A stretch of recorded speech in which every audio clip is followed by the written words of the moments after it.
5-5 तो किसने करते हो खाने के लिए। जो मेरी बच्चा ने कहा मेरे जरूरत की है तो तुमने कमरा भी खाली करा लिया और शासन द्वारा जो जनता दर्शन में जिलाधिकारियों के लिए निर्देश है कि वो सुनवाई करेंगे, इसी क्रम में एक प्रकरण मेरे सामने सोमवार में श्रीमती उषा शर्मा जी का आया था।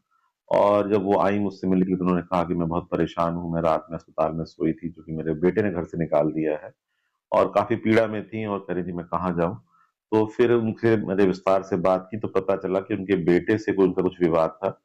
तो बेटे को फिर फोन से मैंने बात की और उनको बुलाया मैंने अपने पास में। तो बेटे ने अपनी बातें रखी, उन्होंने भी अपनी बातें रखी और माँ को कुछ आशंकाएं थी कि जो बेटा है वो उनके अधिकारों में हस्तक्षेप कर रहा है। बेटे को आशंका थी कि माँ जो है कुछ अन्य संपत्ति वगैरह के बारे में सोच रही हैं।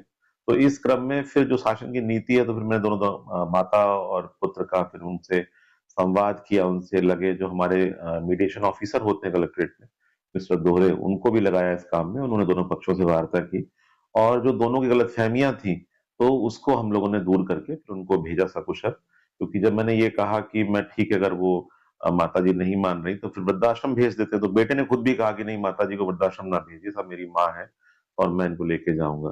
तो ये एक सामाजिक ताना बाना है जिसको बनाए रखने के लिए मेरे द्वारा कुछ प्रयास किया गया और आशाजनक इसमें परिणाम मिले हैं। और मैंने बाद में अगले दिन बात भी की उनसे, माता जी से, उषा जी से, तो उन्होंने कहा कि नहीं, वो अपने बेटे के साथ खुश हैं। तो ये जनता दर्शन का एक प्रकार से एक अच्छा अनुभव था मेरा भी, और शासन की नीति से सामाजिक ताना बाना भी अगर हम सुरक्षित रख सकते हैं तो ये भी एक उपलब्धि है।